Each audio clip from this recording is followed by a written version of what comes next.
So first up, we're excited to have two very powerful individuals. Christina Mills has served as the executive director of the California Foundation for Independent Living Centers since 2017. Christina has over 20 years of disability rights and independent living center experience. And rather than say all the accolades, I want these beautiful ladies to speak for themselves with their voice. And joining Christina is Debbie Toth. Debbie is the president and CEO of Choice in Aging. And Debbie has spent over 26 years working for the dignity and independence of elders. And she's been a huge advocate for individuals with Alzheimer's. And 19 years ago, when she joined Choice in Aging, she's done nothing but improve the community. So under her leadership, Choice in Aging services have expanded from 1 county to 4, and they also provide adult day health care and an amazing intergenerational Montessori preschool. So I'm going to allow these two beautiful ladies to come in to the program. Please join us, say good morning. We'll make sure your mics are doing well.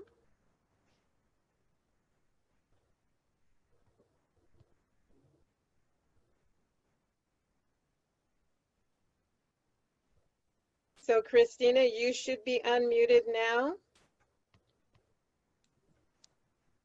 And I believe, Debbie, you are also unmuted. I am unmuted. Can you hear me? Good morning. We hear you. Carolyn, it's so wonderful to be back with you guys. I just want to start by saying happy Juneteenth Eve to everyone joining today.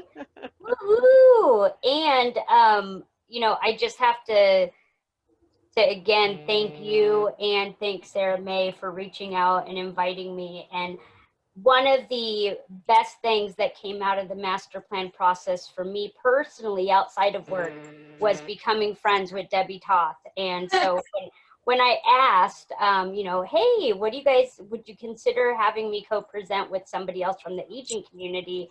And you said yes, I was delighted because Debbie and I have done a number of things together since we met, and I think we make a pretty good dynamic duo when it comes to aging and disability. And now knowing from her bio that she's been doing this 6 years longer than me, that's only because she's 6 years older than me. So now I don't feel so bad. Love it. Love it. So I just want to say quickly before we get on the record with the master plan that the governor did put out the new website this morning, just so everybody knows, my vaccine record at cdph.ca.gov. I know folks with disabilities and in the aging community have already been experiencing some challenges in proving whether they have a vaccine or not to wear a mask. Apparently, we all now have electronic records if we have had a vaccine. I haven't checked it out myself, but I listened to the press conference right before joining your event today. So again, my vaccine record at cdph.ca.gov. I also just want to recognize the Disability Action Network and the organizations involved here today for the work that you guys have been doing for years around disaster and emergencies, and hearing that you have a wildfire that you're potentially dealing with this morning. I know that while those are incredibly difficult and impact the community in so many ways, your organizations are the best organizations to assist people who are aging and with disabilities. And I just very much appreciate all the work that DAC has done over the years to ensure that our community has their needs met when they are displaced by a fire. So thank you. Thank you. Thank you very much. And Debbie, we greatly appreciate your time coming in along with Christina as well. And I want to kind of jumpstart this thought process for our audience today, just with a simple question for you both. And that is, why do you think it was time for California to create a master plan for aging? Can I jump in, Christina? Go, please, Debbie. I would say it's past time. I would venture to say that should have happened a long time ago. However, we will take it. I think the recognition that last century we gained 3 decades of life expectancy and did precious little to plan for it. Yeah, it's overdue. And I think that with this administration, there was a tremendous amount of pressure from advocates like those in this room to have a master plan for aging. So the stage was set prior to him taking office. And that's because advocates were finally loud enough to be heard. And there was some foundation funding behind it.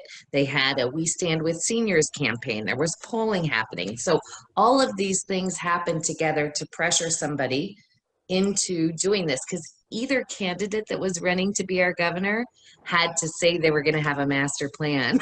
So it's wonderful that this administration came in and got to work on it.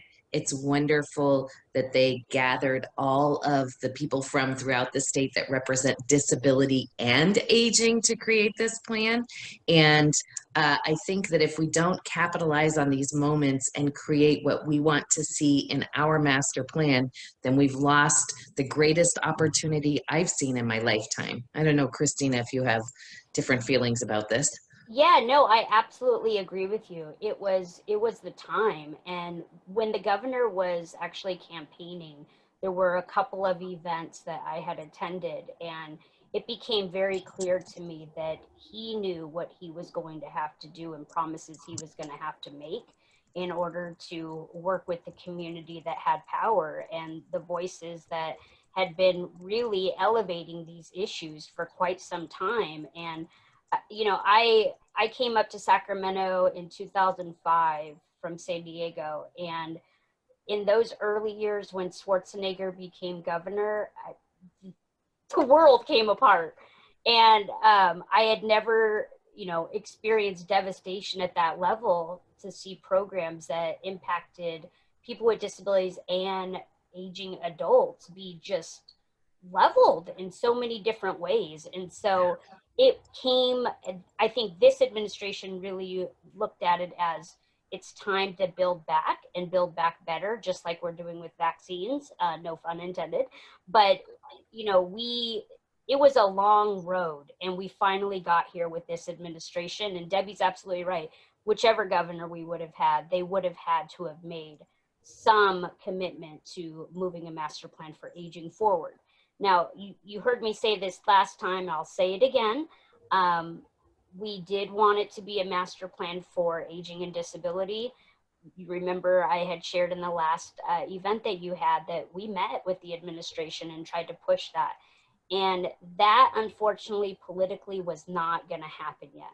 But I think that in order for disability to sort of grow at the level that aging has, and I've certainly learned so much from my aging partners, and I value, and quite frankly, I'm a little bit jealous because the aging community and the number of organizations that have come together all for an amazing purpose with one priority in mind, it's been incredible to witness. And I'm just like, I wish we had that in the disability community. I want us to be like that too. It's so wonderful to be a part of it. But I think that while the master plan for aging does include disability, as we always say, and is just as important, I think there's ways that we can make sure that it continues to be a critical part of moving forward. In all that we do, whether it's, figuring out what in the local playbook we're going to make happen in our local communities, what language we're using, what title we're calling our coalition, does it reflect the communities that we're serving?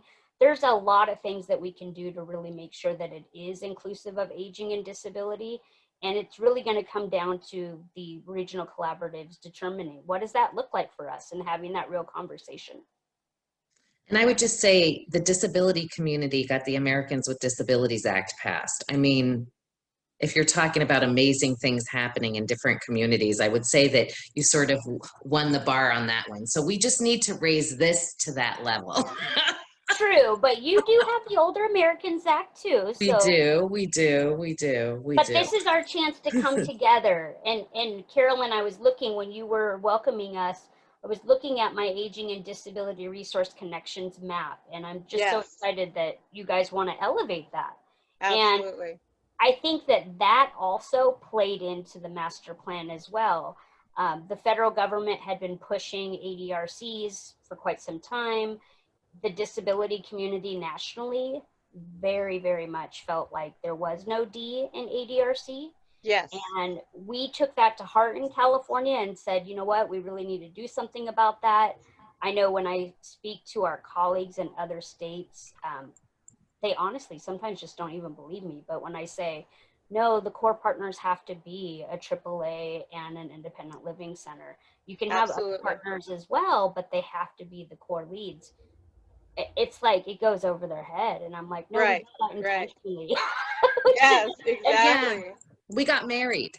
I mean, Yeah, I feel like you got married we in got California. married in California. Yeah. And you know, something that's really exciting for us in these northern counties is that we are also bringing in the element of that formal relationship with the State Council on Developmental Disabilities, joining in with the AAA, joining in with the ILC.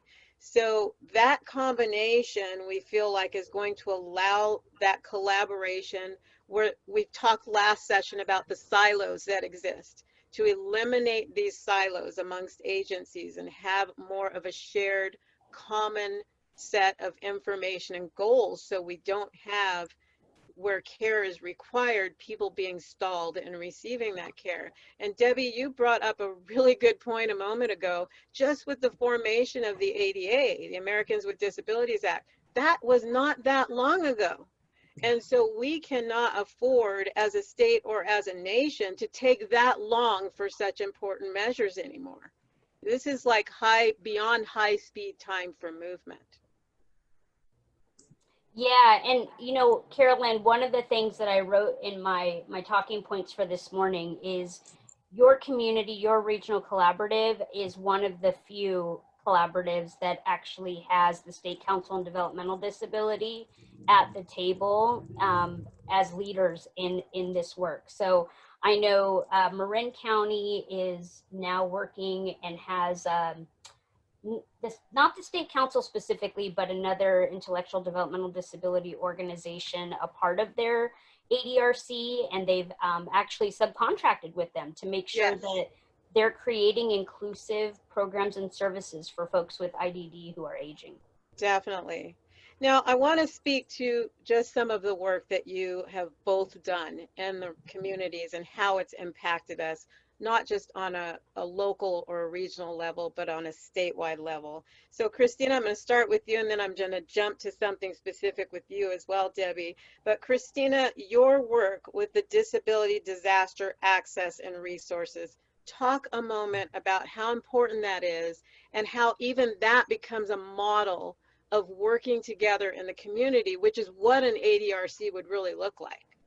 Yes, absolutely. So for those less familiar with it, the Disability Access and Resource Program, we launched at CFILC last spring, and it was as a result of the public safety power shutoffs that the main utilities across the state have been implementing, and that are intentionally to decrease wildfires. And I kind of pause when I say that now, because through my disability lens and all of the public policy work I do with the Public Utilities Commission, something recently happened to me where I was just really taken aback, and I said, wow, I really need to think about this from a different perspective than just disability. And that was people impacted, survivors of wildfires, like the wildfires up in your area, the Camp Fire and the Paradise Fire. They were testifying at the Public Utilities Commission, and they were asking that the CPUC require the utilities to do more power safety shutoffs, because they feel that they would have maybe not lost their homes or lost their family members. And you know, I have to be real. I was not thinking that way because I'm thinking about the safety of my community members. And the reason why we launched the program is because there are thousands. I can't even give a number yet, because one of the things that I'm envious of the aging community for is they have data. And all of us in the work that we do, whatever we choose to do in the playbook and implementation of the master plan, please, please, let's collect disability data, because we are lacking. But to say, you know, our program assists folks with disabilities and those who are aging, anybody who uses electric powered durable medical equipment, such as a CPAP machine, a oxygen concentrator, a power wheelchair, a scooter, may need to refrigerate their medication, may have to have heat and air control because of their disability. Our program either looks to see if somebody would benefit from a backup battery in their home, or if somebody would be better suited to go stay short-term in a hotel while the power is out in their home. And if they are assessed to go to a hotel, we also provide them with the gas to get there or transportation, as well as food while they're out of their home. And really, this program is the only kind of its nature across the country now. We've been invited to many other states to present on how we created this. And, you know, the work that the independent living centers have done in disaster and emergencies over the years has really brought this and elevated it to a level that it's now become. And where it becomes very important is that, just like Aging and Disability Resource Connections, it brings aging and disability together. So, you know, when we launched it, Debbie was like, okay, so how do I get my people batteries? And I was like, this is how you do it. And then Debbie was like, can I arrange a meeting? Because I know the county folks and they're willing to transport batteries and deliver them if we need to do that. And I was like, wow, I love Debbie. Absolutely.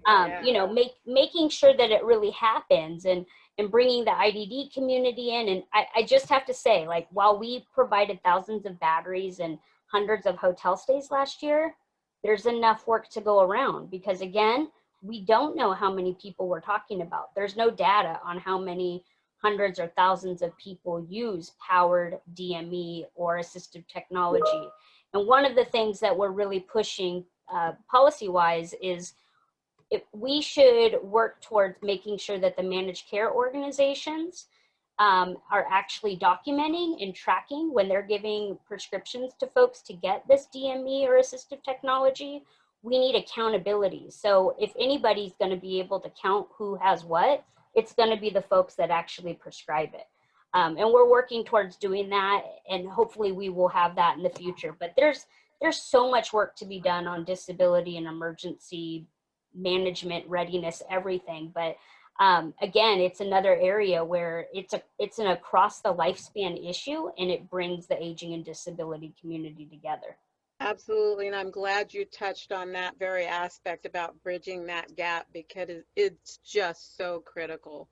There's no way for us to move forward without drawing in that whole picture, that whole community. And that kind of segues into my thought that I wanted to ask you about, Debbie, and that is your work, I suppose maybe your baby, in that aging in place campus concept.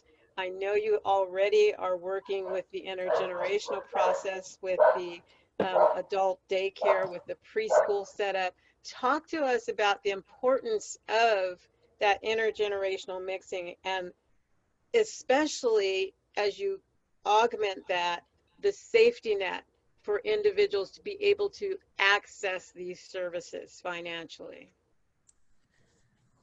So Yeah, that's a mouthful, yeah, right? yeah, it's a lot. I do want to add to what Christina was saying, and just say, you know, my experience on the Paratransit Coordinating Council, which I was on for years for transportation, was that disability was here and aging was here. We were all sitting at the same table, but we were like vying for different spaces.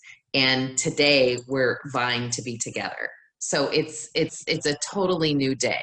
What I've witnessed in this 19-year process at Choice in Aging, and just where we are in our partnership on this. We have more alike than we have different, and together we're better.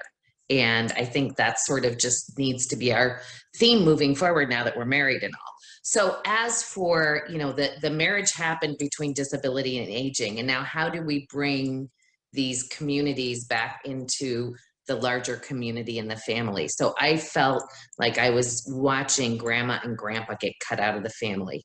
And that was true, right? In America, as generations spread across the United States, we have less and less grandparents in the lives of younger people. And it's a whole confluence of things that happen. But we saw, Christina referenced when we went through this massive elimination of all these aging and disability programs in the Great Recession, we saw foundations reorganize their priorities and cut aging out. I don't know if you saw it in disability because I wasn't watching disability at that point in my life. I am now, but that was, you know, then. But it was like every local foundation that we had relied on for support cut aging out as a priority, including the United Flipping Way. It was like, what happened?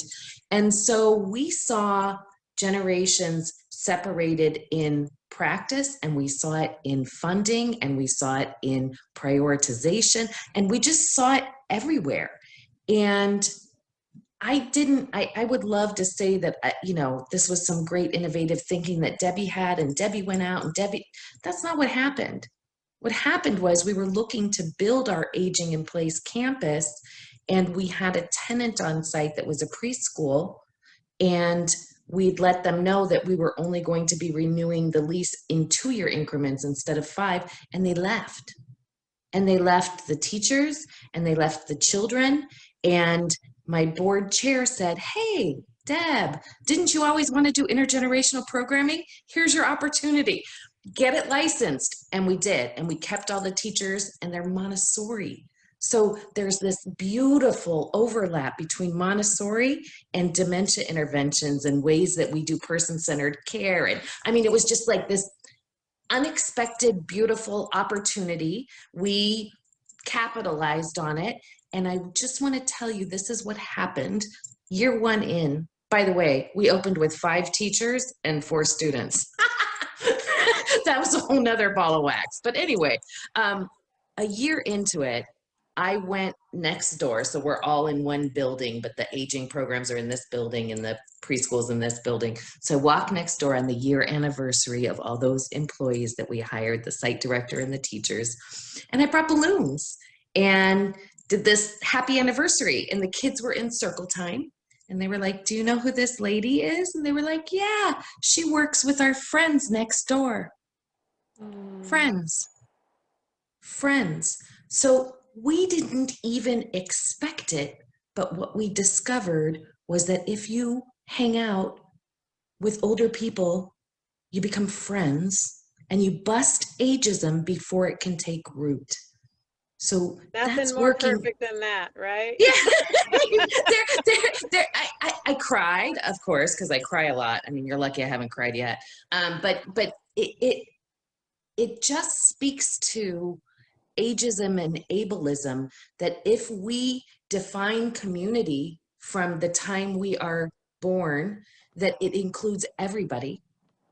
If they use a wheelchair, if they have dementia, if they've had a stroke, if they're young and healthy and active. So I just can't express enough how important it is that we look at holistically communities, and we look at how we incorporate those who can provide support, those who need support, and the hybrid in between, and that we're all just different community members. I think of it like Durkheim's sort of, sorry, I studied sociology, but this functionalist theory that each part of the body is important, and without it, you are not a whole. And I think of the community in the same way. So our Aging in Place campus endeavors, we're going to have housing. Woo! I mean, we said we kept people independent, but oh my God, we never promised a roof over their head. This is a whole new venture for us. So there's going to be a roof, there's going to be a community, there's going to be all these wraparound services, transition, caregiver support, transportation, adult day healthcare, complex case management, get people out of skilled nursing, move them back into the community, little children running around and doing programs with other people, and outdoor spaces, and environmentally friendly. And we are going to measure everything because data is so important. As Christina mentioned earlier, we don't have data about disabilities. And I so want to touch on one of those things that she brought up if I have time. But so we're creating this Aging in Place campus. We're going to measure the outcomes, and we are going to prove that people live longer, happier, healthier lives and cost taxpayers less money when we don't invest in an institutional poverty pipeline that lands people in institutions. So that's our big dream vision. We only need to raise 20 million, no big deal, but it'll happen. Yeah, no big deal. Now, Christina, any comments to follow up Debbie? We've got a couple of questions coming in through our Q&A chat area, but I want to make sure that I give you voice to what Debbie was just speaking to. I mean, that just goes to show what kind of dedication and what Debbie is all about. And had I met her before the master plan, my son would have gone to Montessori there instead of the Montessori that he did at Starlight. But everything she said is just absolutely correct. And I think throughout the pandemic, not just the master plan and everything about intergenerational and lifespan that we talk about that is really important, I think that the intergenerational piece that has been brought to our attention through the pandemic, where we've had to rely on our elders and rely on younger people to help us either get vaccinated, or for me, I mean, the woman who raised me, my aunt, she moved from across the country into my house so that she could help my son go to first grade online for the first time in his life. So, I mean, she's going to stay here permanently. My uncle's moving in. I think that we got into such a mindset of us having to all be so independent instead of interdependent. Yes. And valuing each other as humans and what we bring to the table, and creating space for each other. I mean, I would go visit my family, of course, and they would come visit here, but I can't tell you how much better it is having my uncle and aunt live with me now, and how much that gives to my son, how much it gives to them. It's a teaching thing. They didn't know how to use their cell phones. I mean, there are so many things that we get to do together. And I hope that's one thing that throughout the pandemic we learned that we continue to do more of, and see that intergenerational experience in all ways is so valuable. And I think so many of us lost that, and hopefully it's coming back. The work Debbie's doing is incredible. Yes, that's just really beautiful. So keeping with this same tone about the importance of these issues, we've got some concerns coming in from some of our attendees. One of the things that, in preparing for this morning, I took heart to was that we are presently in a situation where 1 in 5 older adults in our state is living in poverty. 1 in 5. That's one of the highest rates in the country. And we also know California has the fastest growing group of homeless people. Now, when we look at that, we're truly facing on a real level issues like food insecurity.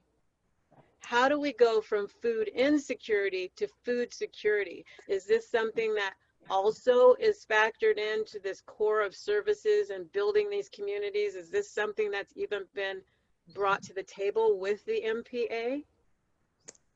Absolutely. Food insecurity is sort of top of, it's not quite as top of mind as homelessness. You brought that up. So, I mean, that's the, I think homelessness is probably the single most brought up topic in circles around the master plan for aging. But food insecurity, absolutely. And I would say, I wish I could remember what the name of the organization was, but I attended a meeting there before the world shut down. And it's an advocacy organization for food security in Sacramento. And they had invited Kim McCoy-Wade, the director of the Department of Aging, to their session to really educate her about food insecurity, hoping that she could take that to the table for the work of the master plan for aging. I will say also that there were so many different places, spigots where community input was coming into the master plan process. So the California Department of Aging had a portal on their website for input. There were webinar Wednesdays where we had different topic areas, and there was a local expert, a master plan stakeholder, advisory committee member, and then a State Department person. So part of the development of the master plan was also bringing together advocates, experts, service providers, and state departments together to chew on these issues. And as we had these webinar Wednesdays, we were also having town halls first throughout the state and then throughout Zoom. And on all of these, we were doing polling, we were collecting feedback, and food insecurity rose in every conversation. And so we were looking at that feedback, we were looking at that contribution, we were incorporating it into the work that we were doing. The fifth bold goal looks at affording aging. And in that, it addresses the financial insecurity and eradicating hunger. Yes. Is it bold? Yes. But Absolutely. Is it a mandate? It should be too, right? So I would say yes, it's been incorporated. It's part of the process, but it really isn't how does our state solve the problem? It's how do we work with the state and our local government and our local service providers and our local humans to figure out how we wrap our arms around and what solutions make sense in our area. What are the gaps in our areas? And yeah, I think it's a federal solution, a state solution, and a local solution, and we all have to be involved. Yeah. Agreed. We are 1 minute. I could talk with you beautiful ladies all day. Christina, 1 minute left. Help us to understand where we go from here. So you guys have an opportunity, and all the regional collaboratives, which I wish there were more of, have an opportunity to really sink your teeth into what you want to accomplish in the master plan within your community that maybe turns into a model for another community and gets elevated statewide. I don't know what's going to resonate in your community compared to like Solano and Contra Costa County. You guys do. And looking at the 5 bold goals and then looking at the playbook and determining what makes the most sense. What are the priorities in your community that you want to continue to bring your regional collaborative together to work towards, setting timelines, looking at what your goals are, what your activities will be, really staying true to what's been created and making it work in your community. That's how we're going to accomplish the master plan over the next 10 years. And I know that you guys are committed to making that happen. We're here for you as resources, and you know there's going to be many advisory committees formed, and there already are some that are going to be looking at how is the master plan coming together across the state. So I love that you guys invited us again today to be a part of this conversation, and I'm going to turn it over to Debbie for any last words of wisdom. No, I will ditto what Christina said, and I look forward to working together. You guys are beautiful. I want to give a quick nod also to a comment from Tammy Ritter that we have as attendees here today, Mary Kay and Deborah Lucero, who are both local experts on food insecurity. So we encourage you reach out in the chat box to each other. And please know that Deborah Lucero will also be coming in as a panelist in our final session. So please stay with this program. This is really powerful. Thank you so much, ladies. Oh, I love you both. Thank you, Carolyn.